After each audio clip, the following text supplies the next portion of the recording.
Hi, I'm Bree. I'm an animator and illustrator, and I also operate my own small business. Today we're in my office.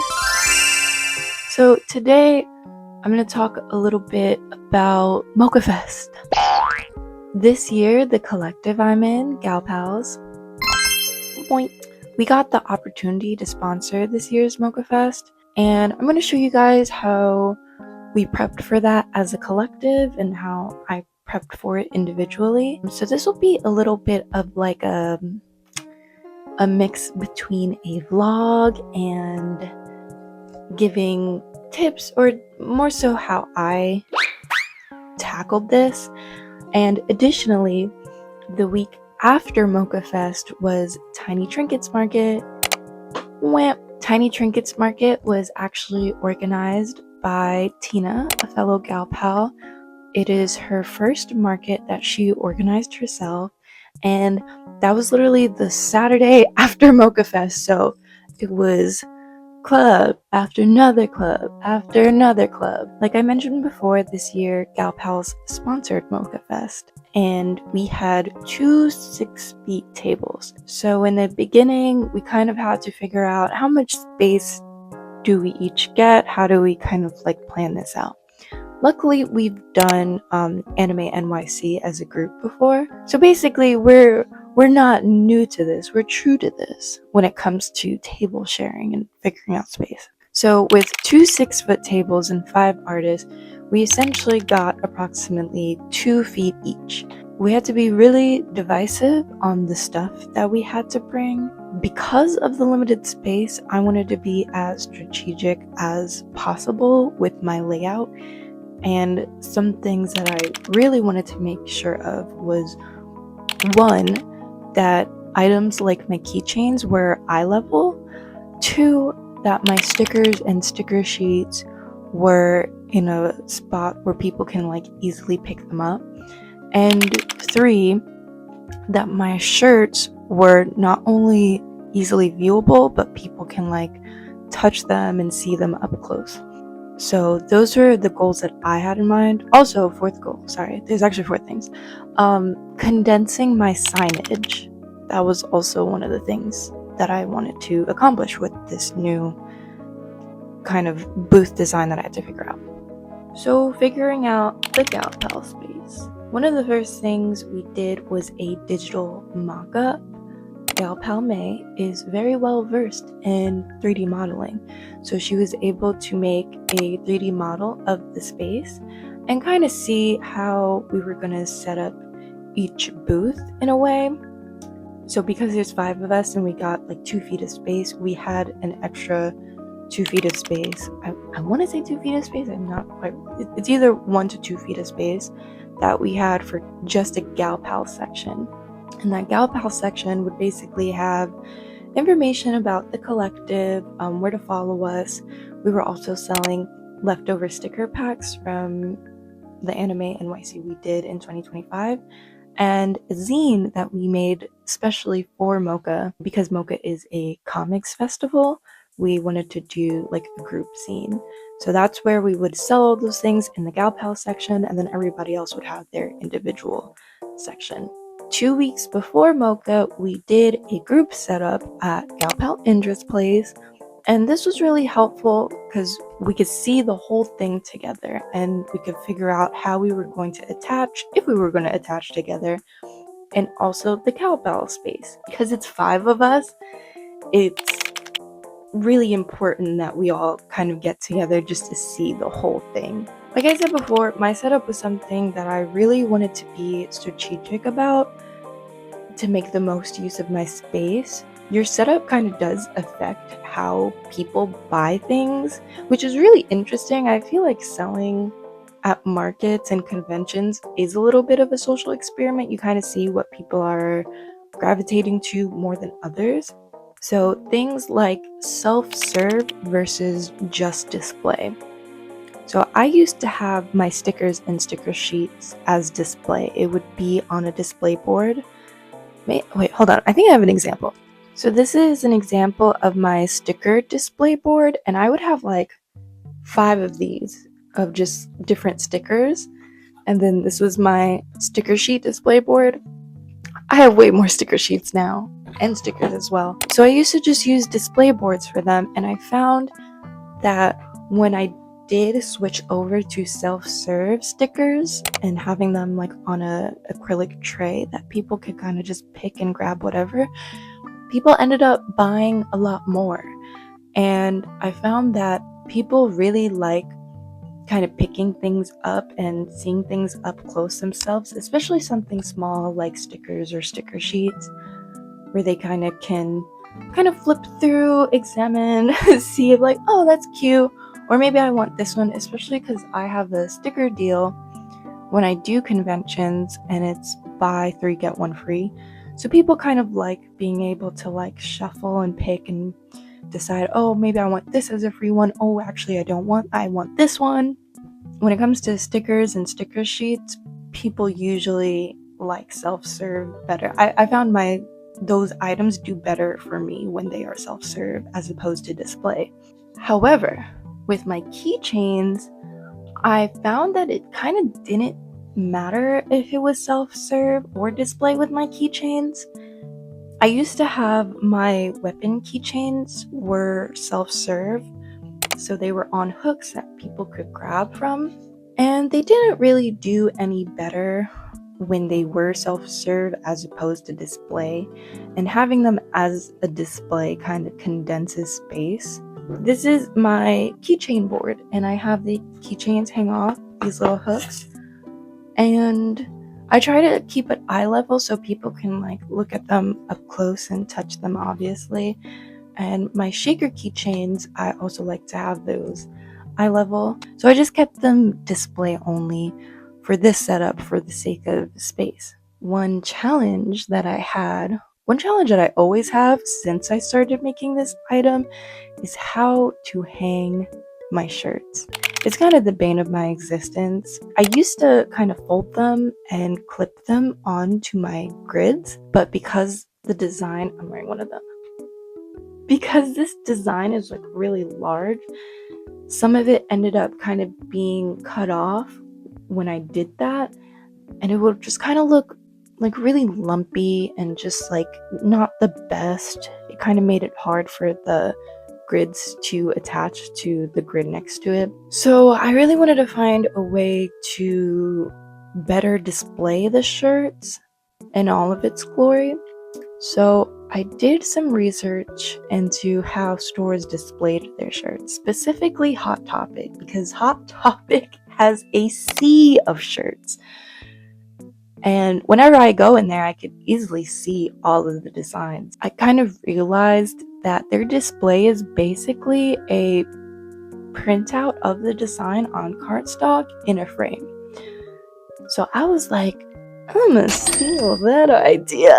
I printed out my shirt designs, and I have two, on cardstock, and I taped them to my solid grid. So I have the design, and I have in the corner like what it looks like in the back. So I had these kind of displayed in the front so people could like fully see the design. Additionally, because I was at the corner, I was able to hang my shirts at the side on a hanger.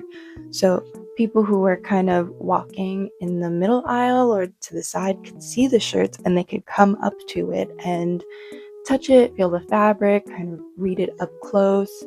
They could see the designs on the shoulder for this shirt, and then my silly goose has a design on the back, so they could like kind of flip it, see it.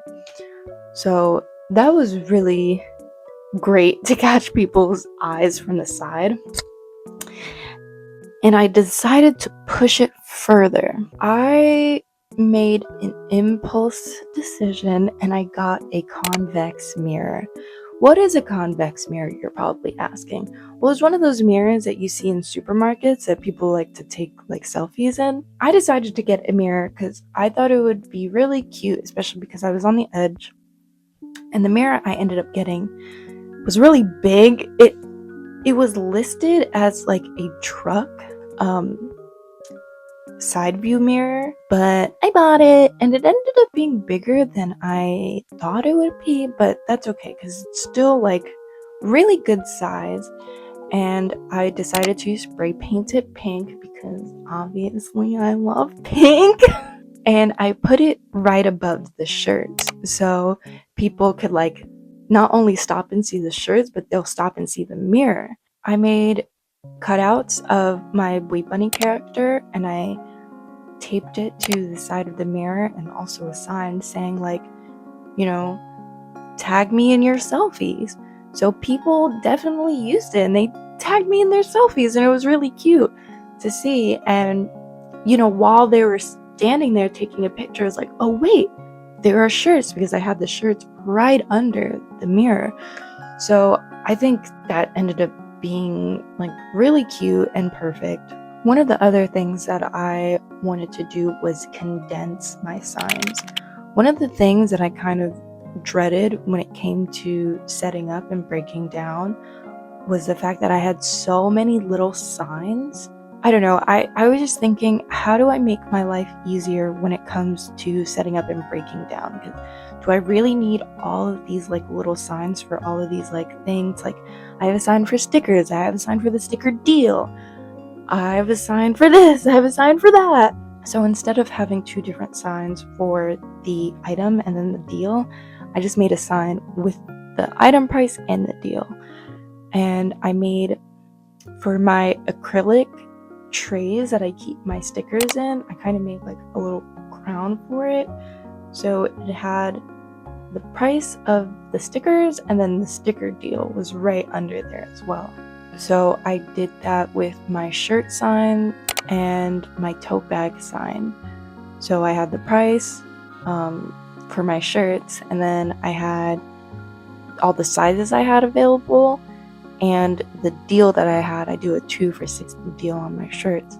So I had all of that information on one sign because I didn't want to print like 3 signs for the same item. Yeah, it just makes it easier, so I'm not like taking down a bunch of like little signs, and I just kind of have just fewer signs, because it's just like there's so many things that just end up being a pain in the ass when it comes to like setting up. So I'm like, let me think a little smarter, not harder when it comes to that, For me, because I get really anxious leading up to these events, I try to over prepare as much as possible. And it's more of like a me thing. It really helps kind of mitigate the anxiety, because it's like now at this point, the anxiety is not coming from anything in particular. It's just me, dog. You know what I mean? Like, I don't really have anything to really worry about, but just the unknown of it all. I'm really lucky that I have this group of friends who are extremely supportive, so I was able to lean on them a lot. When I felt like, I'm losing it behind the booth, I could just like turn to my friends and like say something silly. Just like we're all kind of like in this together. I've got to do MoCCA like 3 times now, and this was the first time I got to do it with like the gal pals, and it was such a great experience. Like, because we were sponsors, our logo was on the banners. We had a little spread in the journal that they give everybody. They also like shouted out the gal pals on the loudspeaker. So all in all, it was such a great experience. We also had a huge gal pal sign. We had ordered a sign and ended up being too small, so we ordered another sign. And I know in the middle of it, we were all kind of like, oh my god, this is so stressful. It just ended up being so great because of how huge the sign was, and we were right across from the Rezo lab, so as soon as people walked in, you could see gal pals right there. So amazing experience, 10 out of 10. I have a lot of footage to show of MoCCA. I don't know how long this video is going to end up being, but I have some footage. Maybe I'll play that now.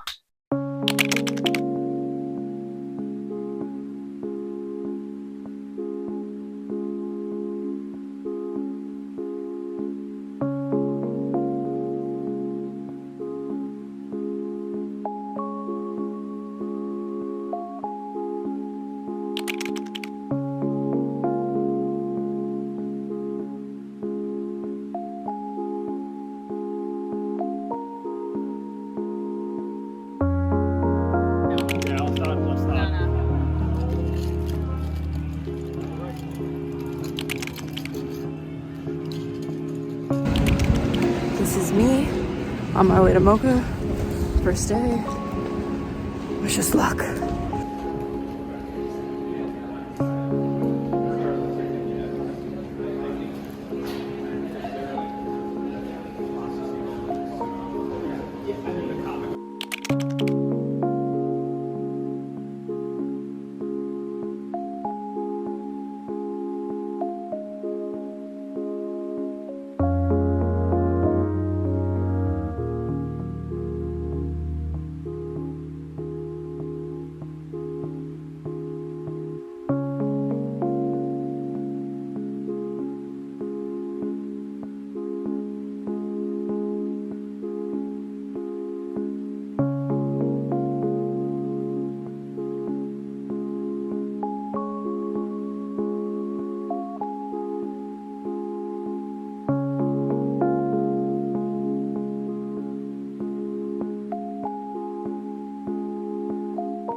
I'm here with Chili Pringle at MoCCA Fest. Hello. How's it going? It's going really good. I have a headache, but it's like a happy headache. A headache from being happy.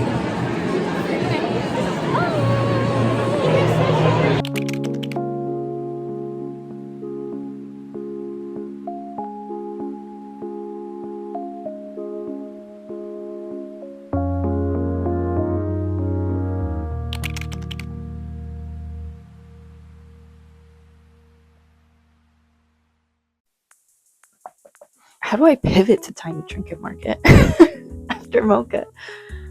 So Tiny Trinket Market, like I said in the beginning, was the Saturday after MoCCA.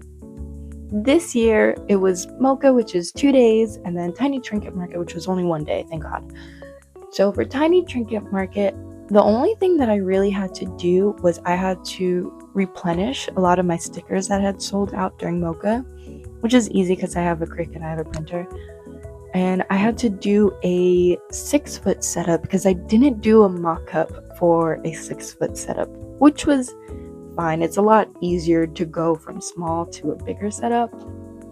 So I did that just to see where I was putting everything, and then reprinting my stickers, reprinting my inventory sheet. Have I shown my inventory sheet? Let me show it. Inventory sheet for Tiny Trinket Market. I had one for MoCCA and I had one for Tiny Trinket Market. It is a lot of paper. I'm trying to figure out a way to track my inventory. I do like doing it analog, so I could input it later into my Google Sheet, and then I double check everything by counting my stock to see if I missed anything. So that was like really the only things that I had to do for a Tiny Trinket Market, and it ended up being like not too much because I was just pretty much carrying things over. A lot of the stuff I had at MoCCA I just kind of ended up bringing to Tiny Trinket Market, but I condensed a little. People ask a lot, how much stock do I bring? So because MoCCA is 2-day event and it's a pretty big event, I'd say for keychains I brought 10. For Tiny Trinket Market, I have that, so I brought 5 instead. So as far as like how to prepare for back-to-back markets, my only concrete advice that really works for me, over-prepare before both of them.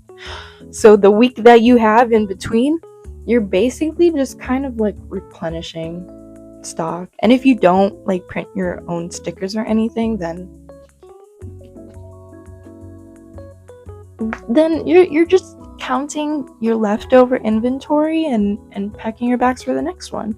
So yeah, here's that Tiny Trinket Market footage.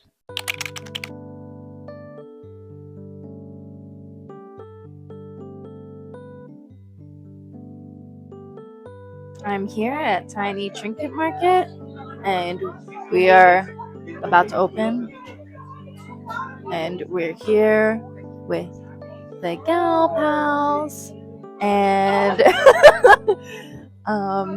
We're 2 minutes to opening at Tiny Trinket Market.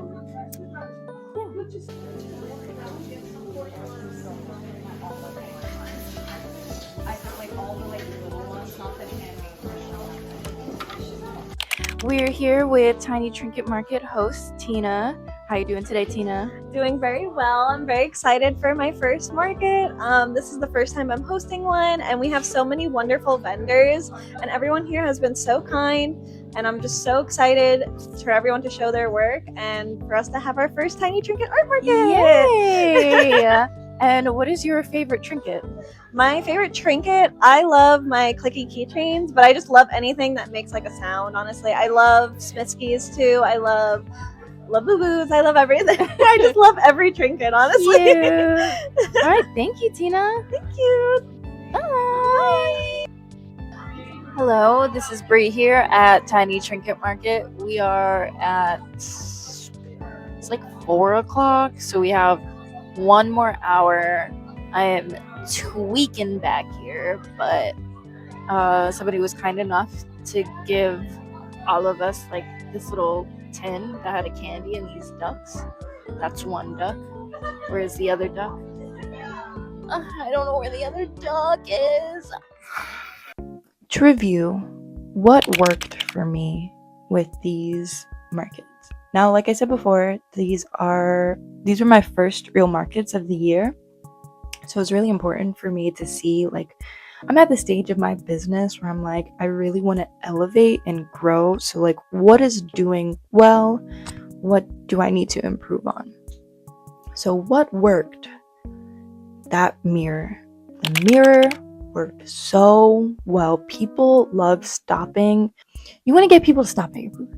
You want them to stop, and you want to keep them there for as long as possible, because even if they don't buy something, the fact that your stuff is getting them to stop is making an impression. So the mirror, I think, really helped with that. Plus, I had my Instagram tag, so people could tag me in their selfies and it leads them to my account. The second thing that worked was self-serve stickers and sticker sheets. I already knew self-serve stickers did really well, but this was like my second or third time doing self-serve sticker sheets, and I had a lot more sticker sheets because before I've done any markets, I designed a bunch of sticker sheets because I was like, hey, I just want to make more sticker sheets.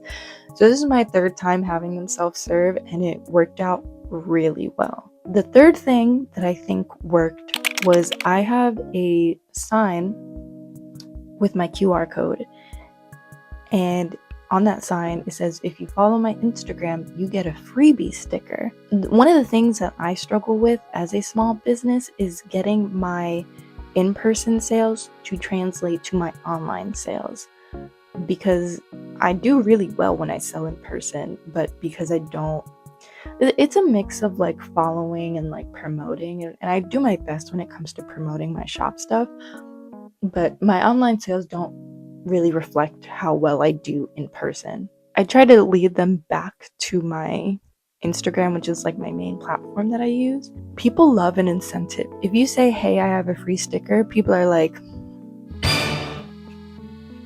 Fourth thing that worked really well was this might be a little bit taboo. I got really sick of printing business cards only to run out. Like, even if I have 200, that is gone by the end of the weekend. And I got really sick of paying for business cards, and they're gone so fast, and it just felt like a waste of paper. So I started doing business stickers. I have a thermal label printer, and a thermal label printer doesn't require ink. All you have to do is pay for the labels, and you could print as many stickers and labels as you want. Oh my god, my stomach. So instead of business cards, I decided to do business stickers because, again, I use my thermal label printer, it doesn't require ink. And I made these. And I did a bunch of different designs. I kind of had to test it out a lot just to see what would make the QR code scan, because I tried to do more of my character in it, but it just ended up being really small. So I just did these, So it has my name, my Instagram, my QR code. I will admit my Instagram name is rather small on here, but again, the QR code links to my Instagram. So yeah, I printed a bunch of these and people really liked them. And they also complimented how genius that idea was. So some people prefer business cards. People love collecting business cards. I like collecting business cards. I just found that from a financial perspective, the money that I was putting into that, I'd rather put into new merch, and I'd rather do something simple and easy that people are just gonna kind of pick up. Because, people pick up business cards at these events and they kind of get lost at the bottom of their bag. Not all. Some people really take all the business cards and follow everybody back, but I found that this was more actionable. And if people actually use the sticker, then my QR code is just somewhere out there, That worked really well. And for my freebie sticker, the follow me freebie sticker, I had an actual sticker, but I ran out of that really quickly, and I decided, why don't I just use my Thurble label printer for my freebie sticker? So that's what I did for Tiny Trinket Market. I had this design. This is my OC Peebo. It's a little green guy. And then I had this one. This is another Wee Bunny design. So I had told people if you follow me, you get a sticker and you have a choice of the 3 designs. Oh my god. And people really liked that. And it doesn't cost ink. I mean, it does cost the labels, but I think that's a trade-off because ink is way more expensive than labels. Yeah, those are all the things I could think of as far as what worked for me. As far as my other events, I'm still waiting to be confirmed for a few, but be sure to follow me on my socials at free_draws on Instagram, and be sure to follow the Gal Pals Collective at galpalsny on Instagram. Subscribe to this video if it was insightful, if you liked it. Please don't hesitate to comment if there's anything that you guys want me to talk more in depth about, or if there's anything that I didn't cover, if questions, concerns, whatever, please comment. I need the traction. Thank you for putting up with my growling stomach. Thank you for watching this video. Please subscribe. I love you. Have an amazing day. Bye-bye.